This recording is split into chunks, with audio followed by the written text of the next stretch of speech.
Where would you find a flying pig guarding an enchanted castle, surrounded by an ancient forest that's only been here for 2 days? Welcome to the world of Harry Potter.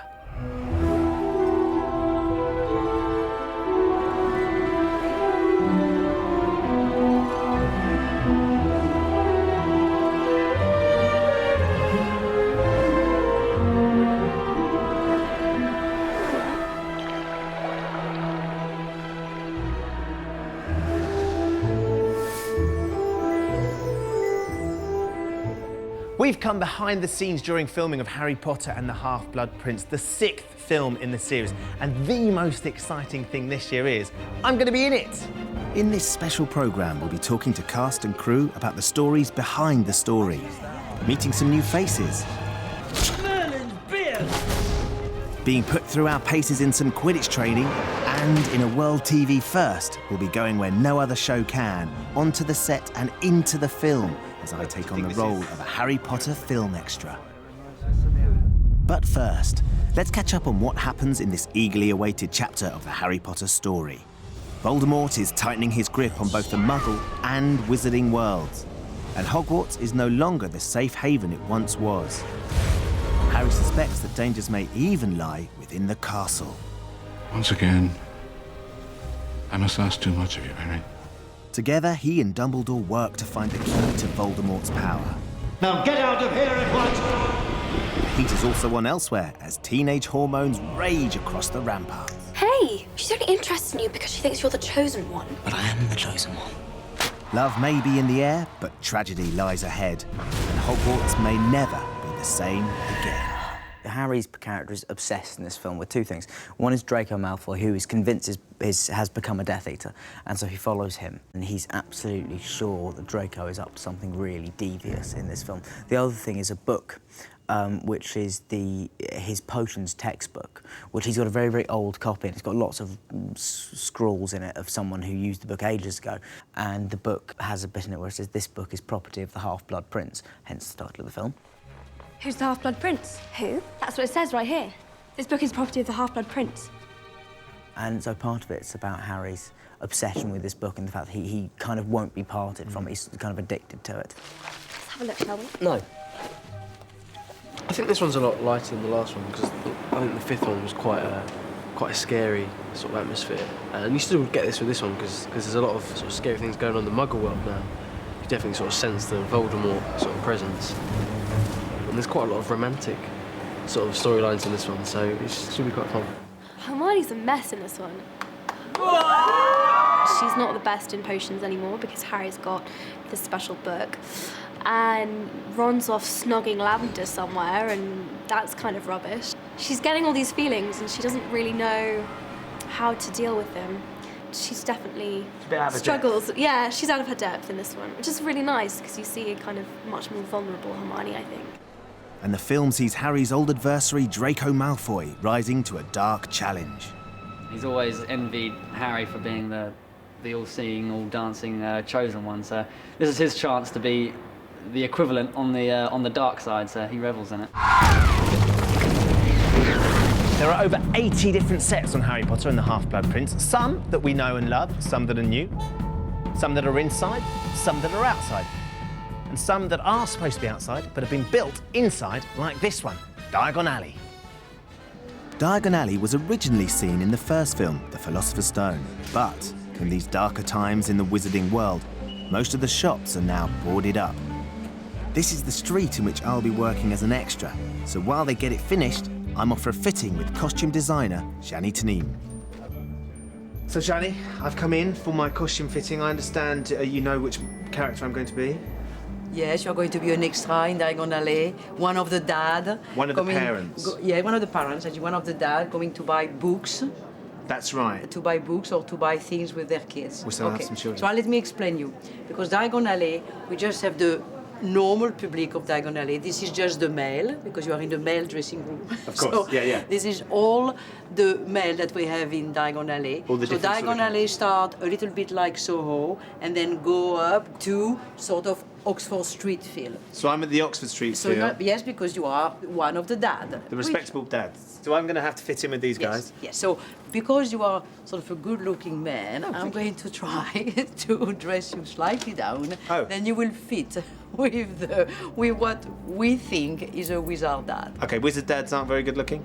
It could be very good-looking, but not as glamorous as you are. I've never been called glamorous before. Are my clothes over here? So let me show you. Everything will be those colors, because the whole street is in the grey. Grey, green, grey, blue. All the colors have, exactly, all the colors have a grey base. And what I would like to see you in black. Right. Or in brown. I would like to see you or like that, or like that, because I think that first it will fit you very well. Right. Second, it will fit with the rest of the shop and the rest of the extras. And you've kind of got to blend in with them as well. I can't stand out. Yes, you do. You cannot be that special. Sure. You will be special, like each one of our extras, but you won't be that special.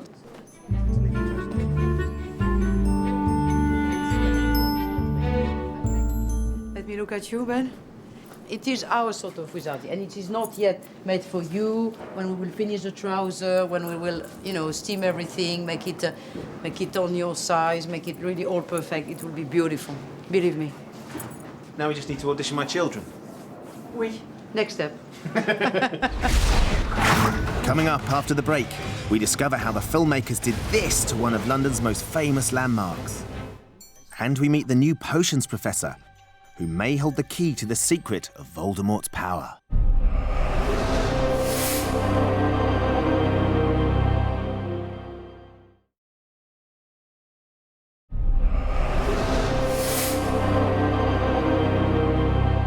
In every Harry Potter film, there's a new professor, and the filmmakers have hoovered up some of Britain's finest acting talent in casting them. Now, I've come down today to meet Professor Slughorn, who's Hogwarts' new potions master, and I've been told to hang around here. Oh, sorry. I didn't see you there. Professor Slughorn is someone who years ago was the potions master at Hogwarts and is the person that Dumbledore recruits this year to come back, not only to teach potions, but also because Dumbledore thinks that Slughorn has information on Voldemort that he is too ashamed to admit to knowing. And Dumbledore sort of uses Harry as bait in a way, because Slughorn's obsessed with the idea of fame and power. And so Harry is sort of the most famous, certainly young kind of wizard of his time, is the perfect sort of ploy to get Slughorn back to Hogwarts, because Slughorn would want to be around someone like Harry. And Slughorn makes an unusual first appearance in the film.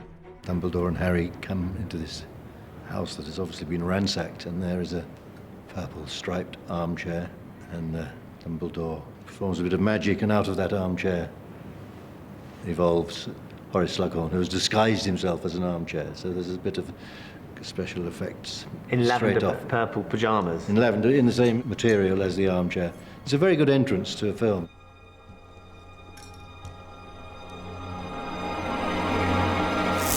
Merlin's beard! No need to disfigure me, Albus. So how do you get a chair to turn into an actor?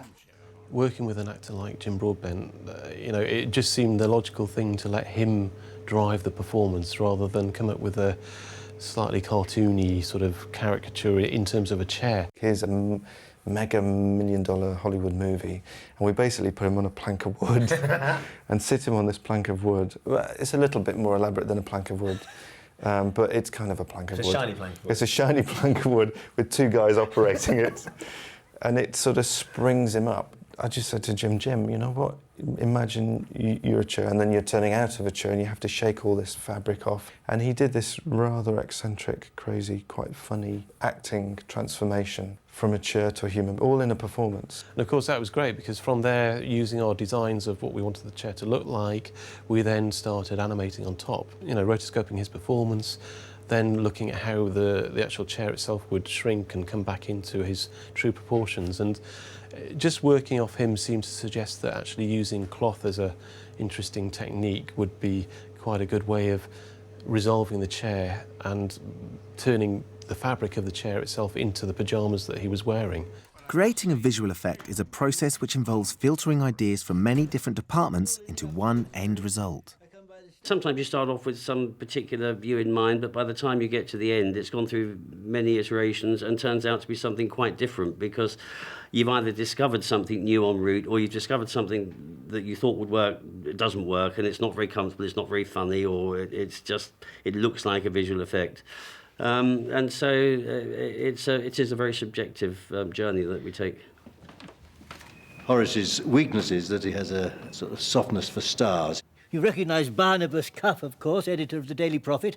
He will do anything to get some star names under his wing. He likes collecting them, doesn't he? Yeah, he likes collecting them. So it doesn't take much tempting to come back in a way.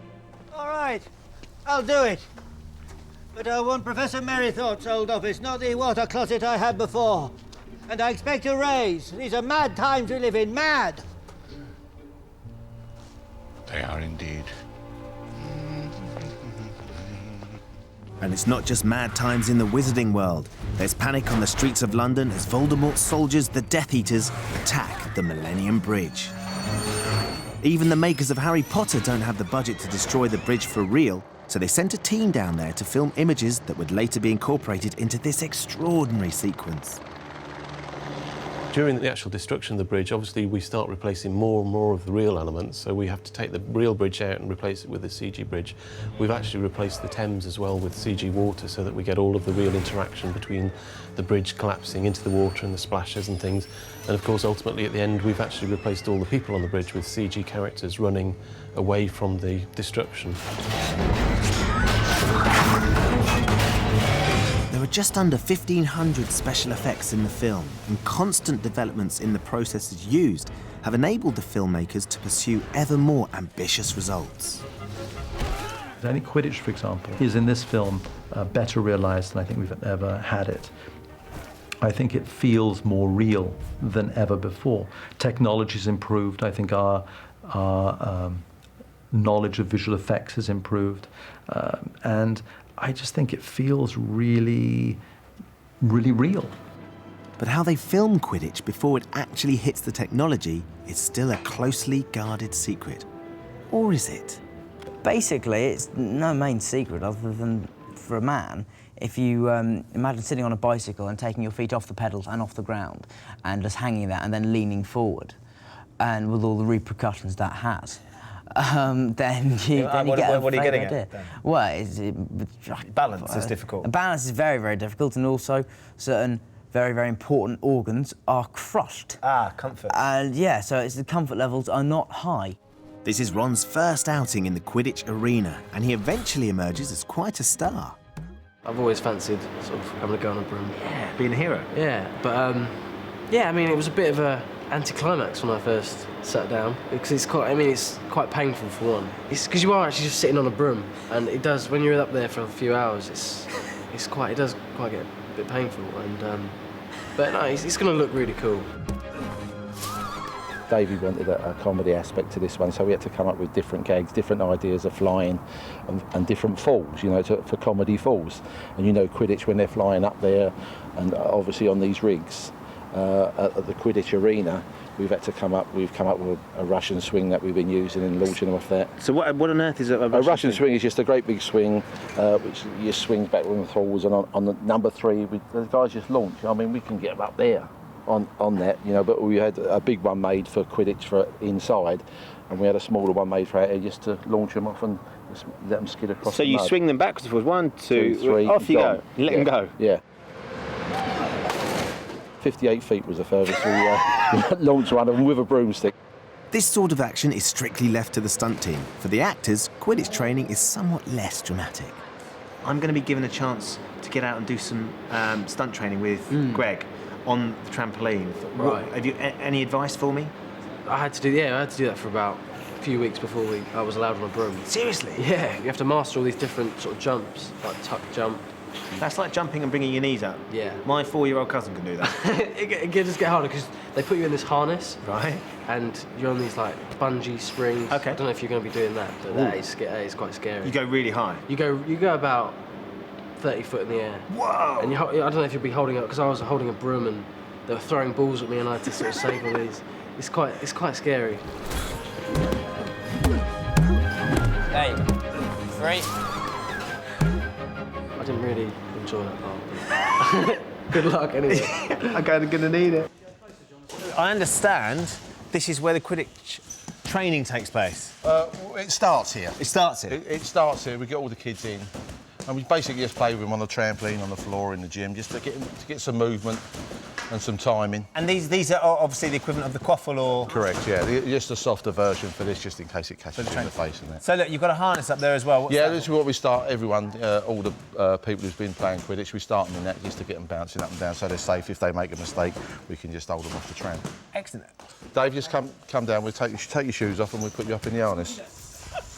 This is good. I'm ringing the bells. That's it, good. Trying to catch him on the nose. Which I do quite often. Not the nose I'm worried about, Greg. Watch your nose this time. Here it comes. It's going to take a lot more than practice to get me match fit. I think I'm going to need some of this. It's a curious little potion, known as Felix Felicis. But it is more commonly referred to as... Liquid luck. Yes, Miss Granger. Liquid luck. Desperately tricky to make, disastrous should you get it wrong. One sip and you will find that all of your endeavours succeed. At least until the effects wear off. Now, this is a wonderful set, one of the many wonderful sets, Dan, but can you just tell us what's going on? Basically, in this scene, this is the first time we see Slughorn teaching, and we're all making potions, and it's a notoriously difficult potion to make, and we're competing with each other to win a bottle of this stuff called Felix Felicis, which is liquid luck, which means if you take it, all your endeavours will succeed. And so we're all competing to get it, and Harry follows the scrawled instructions of the Half-Blood Prince in his book and makes the perfect potion.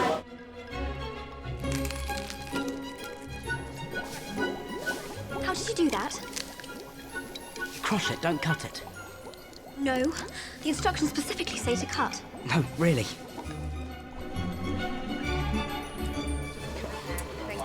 Now then, how are you? I'm all right. How are you? Not that I'm suggesting it's not an interesting look, or even attractive, but what's going on with the hair? This is Hermione in her final stages of potion madness. And she's meant to look a little bit like Medusa at this point.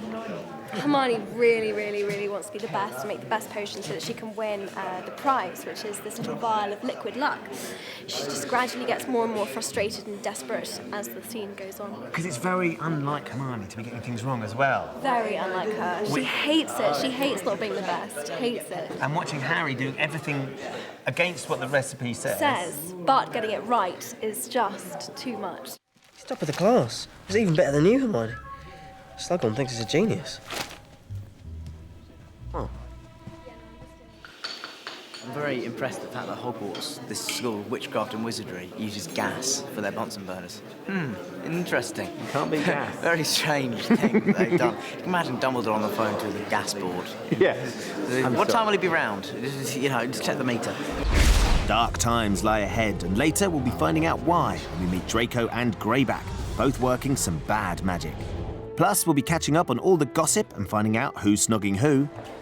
Excuse me, I have to go and vomit. But after the break, I'll be stepping into the film as an extra. I can't wait. See you in a bit.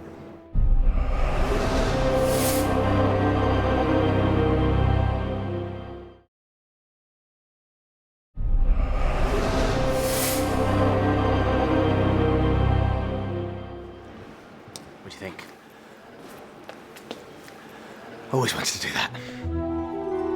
Welcome back. We're behind the magic on Harry Potter and the Half-Blood Prince. I'm just heading to set where I'll be joining the cast as an extra in filming a scene, which means I'm actually going to be in the film. I was hoping that the chauffeur-driven car was for me, but it looks like I'm on the minibus. So now we're going to set. Okay. What I normally tell the extras is mobile phones off on set. Right. No cameras, anything like that. Obviously, the etiquette of the set is keep quiet, listen to the director or to the third on the set who will give you your direction, and enjoy. And I promise I'll behave. Good. I don't want to hear bad things. No. In the scene, I'm playing a wizarding dad, so now seems a good time to meet my new kids. Wow, so here you are, and you're going to be in a new Harry Potter film. How does that feel? Feels amazing. Pretty exciting. It feels seeing as awesome I because love acting. our friends are going to watch and saying, hold on, that's Marks and Giles. Olivia. And I really like acting, so this is really big for me. This could be like your big break. Yeah, a big break, big payoff. Big payoff? Wow, are you thinking about the money already? Yes. He does sound like my son. Now look, obviously it's quite exciting being down here. Who have you met so far, Jake? Just Daniel and Rupert. Daniel and Rupert, what was it like meeting them? It was quite fun. It's good. Dan's very funny. He's a great guy. He's a cool guy. He's a cool guy. What about you, Olivia? Met Dan and Rupert. And were they cool? Yeah, they were cool. Did you have good fun with them? Yeah, I had fun with Dan. You had fun with Dan? Dan's always a laugh. Like the fact you... Maybe I better not say it, actually. No, you can, go on. She tried to pinch Dan's phone. You tried to pinch Daniel Radcliffe's mobile phone? No. Did she get it? No. Ah, do you imagine whose phone numbers are in there? A lot. I think he's got Britney Spears' number, you know. Yeah, cool. I do. Yeah, you see, you're interested now, aren't you? Yes. There are over 650 children working as extras on the film. They come not only from stage schools, but local schools and theatre groups too. The scale of this aspect of production alone is phenomenal, as not only do they need feeding and clothing, they all have to have school lessons between filming, even if they are only here for just one day. But that doesn't apply to me, so I'm heading straight off to the set now that the construction workers have moved on and the paint is freshly dried. So this is it. This is Weasley's Wizard Wheezes. This is the place where my big break's going to happen. We're going to do my scene in here. And it's just incredible. The detail, as ever, is extraordinary. All the toys. And the thing that you can't get is it actually smells like a toy shop or a sweet shop. But the thing I love more than any of it, more than the anti-gravity hats, more than the dancing chickens, more than all the sweets, is this. 10-second pimple vanisher. I'm going to have me some of this. Brilliant. Weasley's Wizard Wheezes is the shop opened by Ron's twin brothers after they left Hogwarts. It's an emporium stuffed with over 40,000 packages and boxes, which took 15 people nearly a year to design and over 50 people to create. Now look, how extraordinary is your joke shop? It's awesome. Yeah, it's kind of freaky having like a 20-foot version of you on the set. Especially on moves, yeah. It's great. I mean, I think it is one of the best sets throughout the whole series, let alone just on this film. Obviously, you've been in there and you've had a look round. Have you got a favourite thing? Have you got a favourite part of it?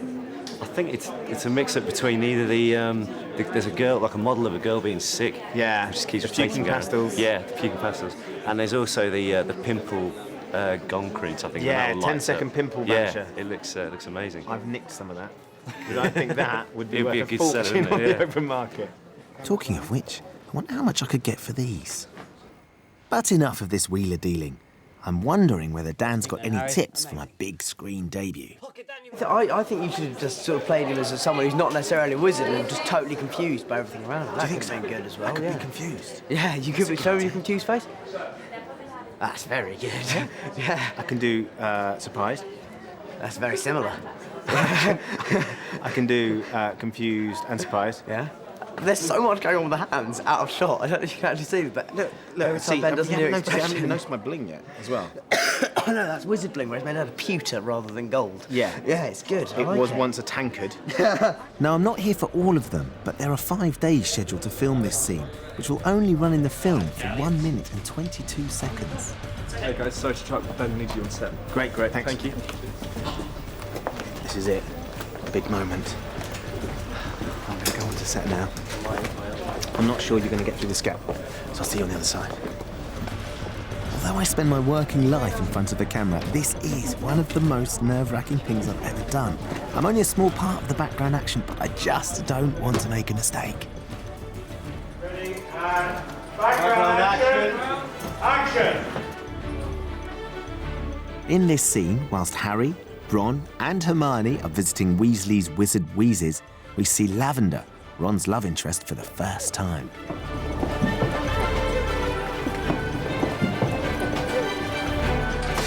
Into the cauldron, handsome!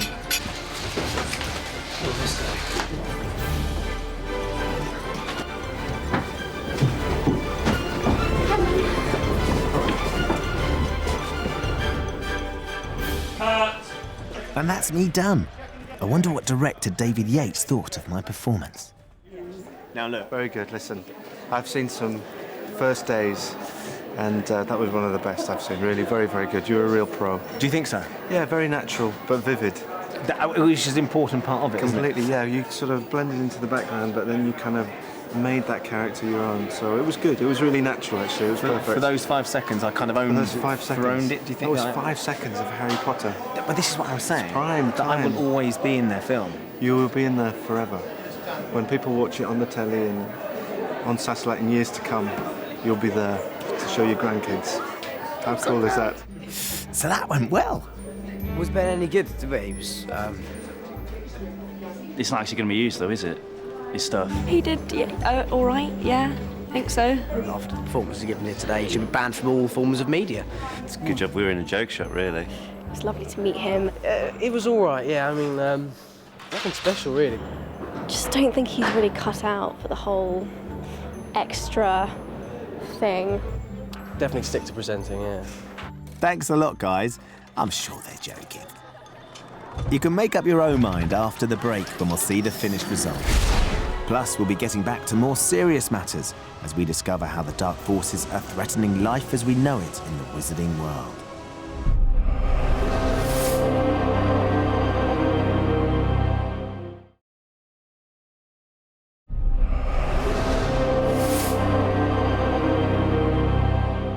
Welcome back. We've come behind the scenes on Harry Potter and the Half-Blood Prince.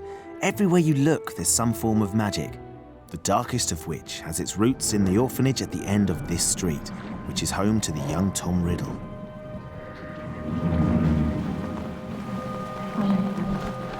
I must admit to some confusion upon receiving your letter, Mr. Dumbledore. In all the years Tom's been here, he's never once had a family visitor. There have been incidents with the other children, nasty things. Tom, you have a visitor. Tom Riddle grows up to become the most evil wizard of all time, Lord Voldemort. Yet his first encounter with Dumbledore only hinted at the darkness that lay within. There's this little boy in a sort of nursing home or a boys' home, and I go and talk to him. He seems to be odd, and he's played by Ralph Fiennes' nephew. So the actual Voldemort? So the actual Voldemort, the young man has been played by his nephew. I think he's brilliant. When you're casting for kids, you turn every stone, you look in every direction. And Hero had done a little bit of acting before, and I was aware of him, so I thought he was an interesting kid and got him in to have a go. You're the doctor, aren't you? No. I'm a professor. I think that why these films have been so successfully cast is because they're always cast for the right quality and for no other reasons. Hero is a great kid and a really good actor, and he was the right kid to play the part. The fact that his uncle is Ralph Fiennes is neither here nor there. He got the part for him, Hero, completely on his own merit. She wants me looked at. They think I'm different. Well, perhaps they're right. I'm not mad. Hogwarts is not a place for mad people. Hogwarts is a school. School of magic. It was the day job of Dave Legino that made him an intriguing choice when casting Greyback, one of Voldemort's henchmen. It was really interesting with Dave because when I met him, I did think you're just a lovely, gentle bloke. But then when I talked to him about his life and his other career, I suddenly thought, maybe you're not quite as gentle as I think you are. Just explain what you do day to day, what your everyday job is. Well, I'm a cage fighter, a professional cage fighter for the past 2 years. Which, for anybody that might not know what cage fighting is, it's exactly what you say, isn't it? There's a cage on a stage, and you go in and you fight. Go and so 2 men enter, and 2 men leave as well. Yeah. So that's Yeah. And but it's, mixed martial arts is a proper term for it, where all the combat sports in the world are combined, and you can use any technique you want. What Dave has is an ability to switch his head to a certain angle whereby he can completely understand someone who's as ferocious and mercenary as Greyback the werewolf. It's an extraordinary character. Tell me about Greyback. Who is he and where's he from? Well, he's an untransformed werewolf. He feels like he's an outcast, and he's shunned by society through being a werewolf. And so rather than wanting to join in with them, he wants to infect as many people as possible, especially young children, so they grow up and being a werewolf becomes the norm.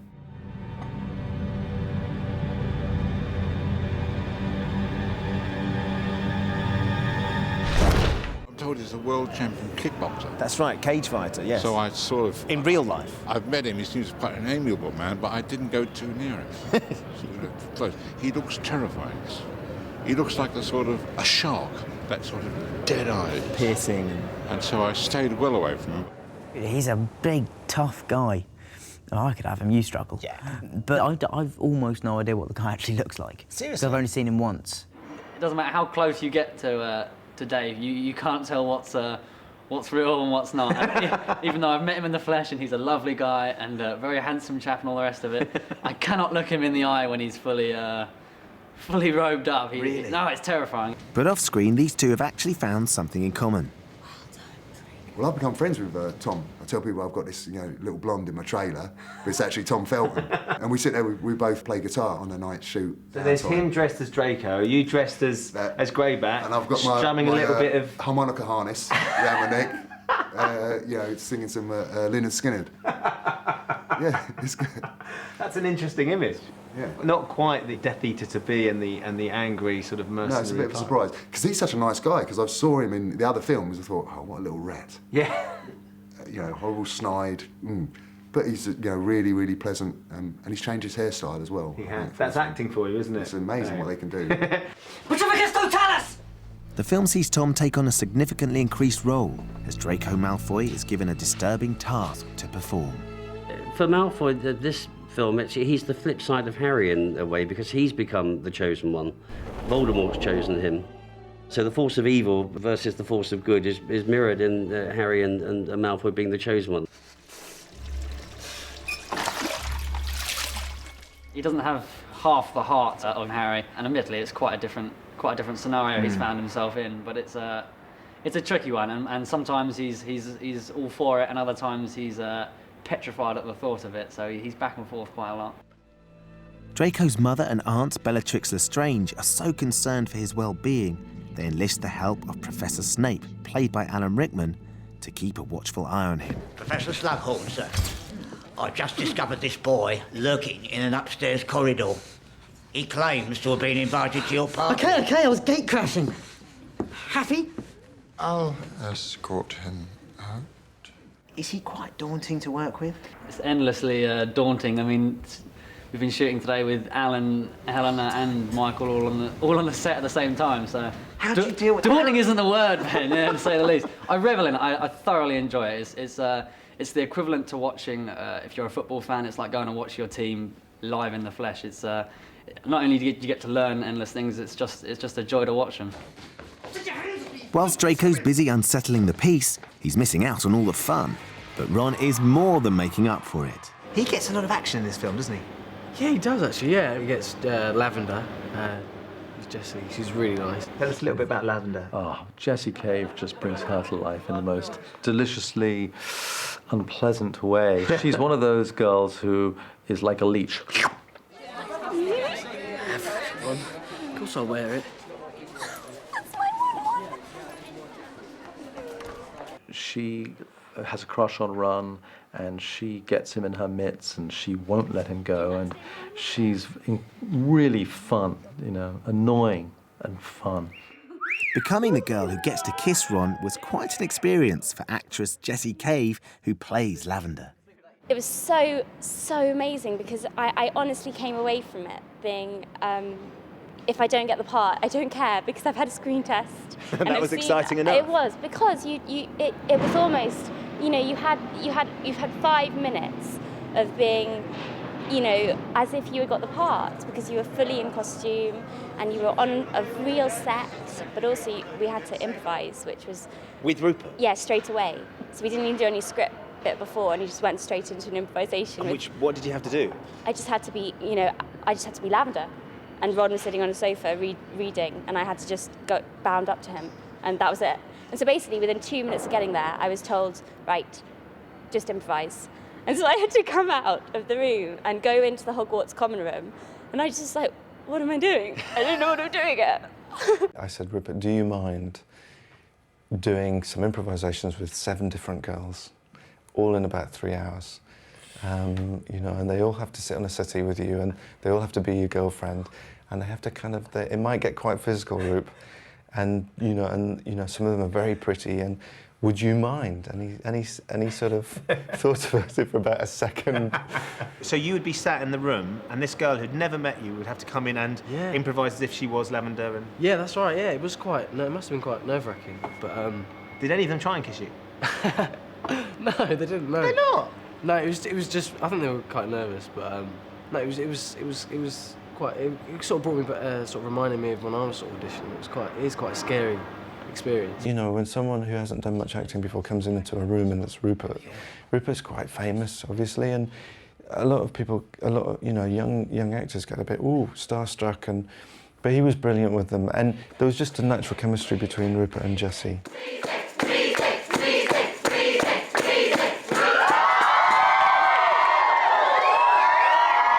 I was really nervous actually because it's quite a scary, really uncomfortable feeling because the first one we did was in the dormitory after the Quidditch match, and the whole room was full of people, and I was standing on this plinth, this little stage, and no, it was quite scary. But I mean, once we sort of got into it, it's fine. But the course of true love never runs smoothly, and not everyone is happy with Ron's new status as a love god. Lavender is the catalyst in making Hermione realise that she actually does have feelings for Ron, and Ron finally being like, yeah, I am attractive, and I can get a girlfriend if I want to get a girlfriend. I think Hermione sort of views Lavender as though she's kind of another species. She doesn't quite understand what Lavender is or how possibly Ron could be attracted to her. Excuse me, I have to go and vomit. Where is he? Things come to a head between the two girls when Ron talks in his sleep, revealing his true feelings as he lies ill in the infirmary.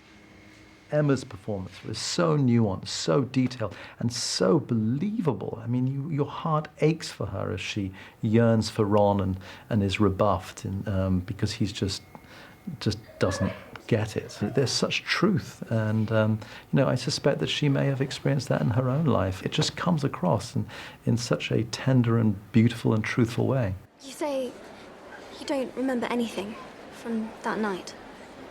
Anything at all? There is something. But it can't be. I was completely boggled, wasn't I? Boggled. Typical boys, they'll say all of this when they're slightly drunk or slightly kind of not with it, and they'll say all of these things that really mean a lot to you, and then the next day they'll just be like, what did I say? No. Yeah, I've had experience with that myself. It's not very funny, I have to say. Not very funny. Ron likes Hermione. Hermione likes Ron but can't quite express it, and Harry and Ron, not Harry and Ron, this is a whole thing that Joe hasn't written but we thought we'd add just to make the audiences a little more interested. No, there is that would be quite unexpected. Well, mind you, at the read-through, I was sitting next to Jo. She comes to each of the read-throughs, and I look at her making notes. She makes the occasional note, and she wrote this. Dumbledore had this line. She said, "It wouldn't say this." And as we're walking back to my office, she says, "Dumbledore's gay." And I was like, "Oh my God!" That was a revelation for you. That was a complete revelation. And that's why he wouldn't have said that line. Yeah, that's why he wouldn't have said that line.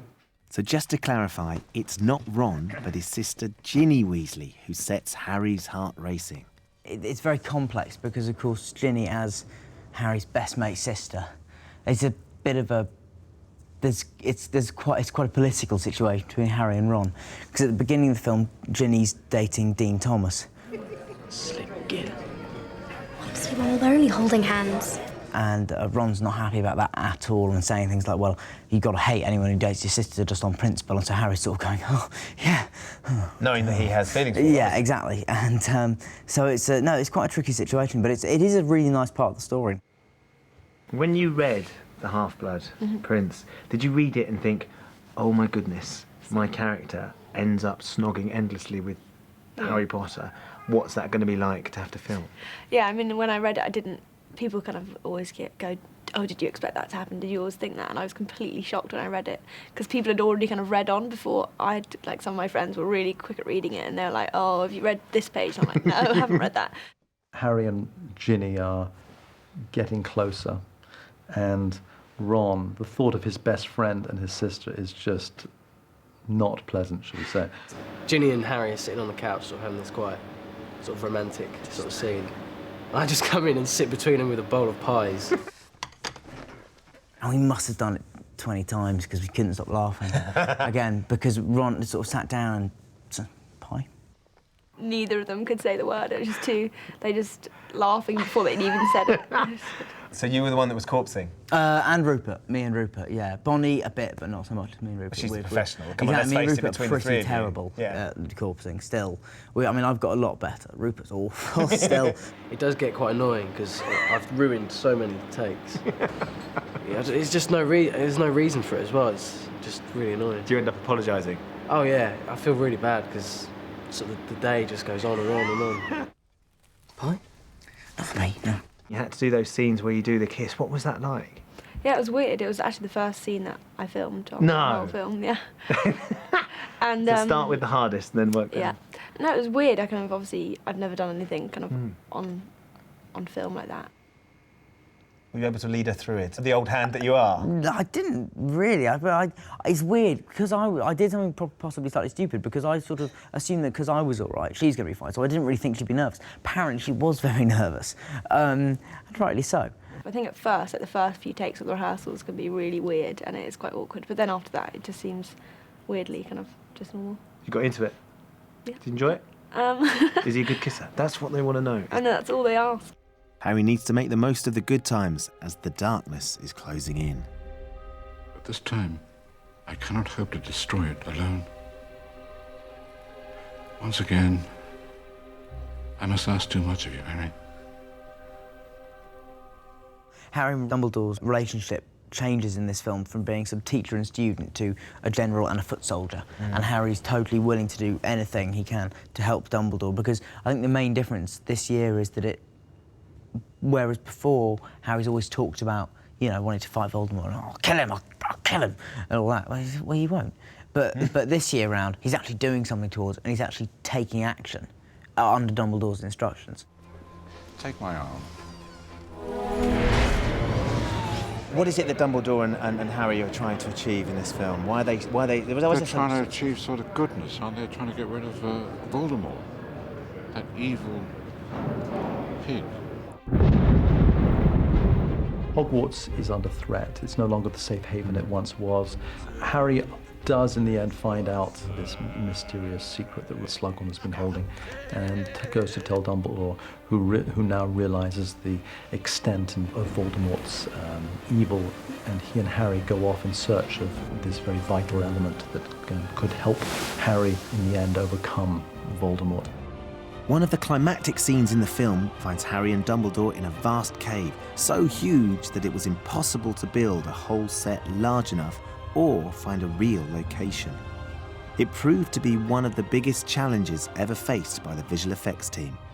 The scale that he wanted to achieve was enormous, and so what we requested was a practical island to be built that the actors could work on, and the rest of it was green screen. So everything was recreated from the cave itself to the water surrounding, you know, the island and the lake they have to travel across in the boat. How complicated was that? Because that's because we're on a high island that's supposed to be made of ice, and it's all made of, you know, special effects stuff.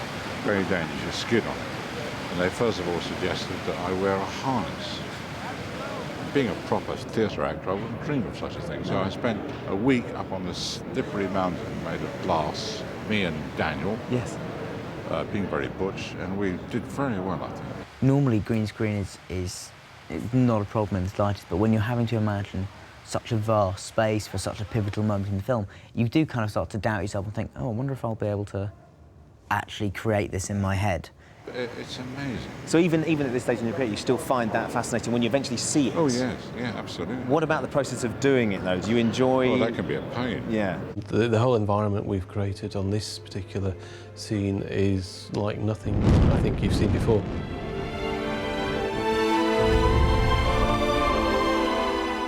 The story unfolds to a dramatic and shocking climax, after which nothing can ever be the same again. And that's about as much as I can tell you without spoiling it. But before we go, there's one more thing you need to see, and that's my bit. Earlier in the programme, I was lucky enough to walk onto the set and into the film as an extra. And here is the finished clip. How much for this? 5 galleons. How much for me? 5 galleons. I'm your brother. 10 galleons. Come on, let's go. Hi, Ron. Hi. What do you mean you missed me? Pay attention. Come on, let's go. There, that's me. What, you missed it again? Come on, let's go. Stop! Just there. Hi, Ron. That was so great. I can't believe it. I've been on film sets, so many film sets, so many times. I've been, for the last 3 films I've been here, to actually have a part. And one of the little kids that I had, Olivia, got really nervous. She was saying, Ben, I've got butterflies. And it started making me nervous. Even though it was 1 second of one frame, of one film, we were there. I was in it. And I'll be able to show my kids that and my grandkids that. I'll be able to look at that in 80 years' time and just see, that was me. What do you mean you missed it? And we can go back and watch it again and again. And that's just so exciting. As a fan and as a film lover, that was a really, really, really special moment.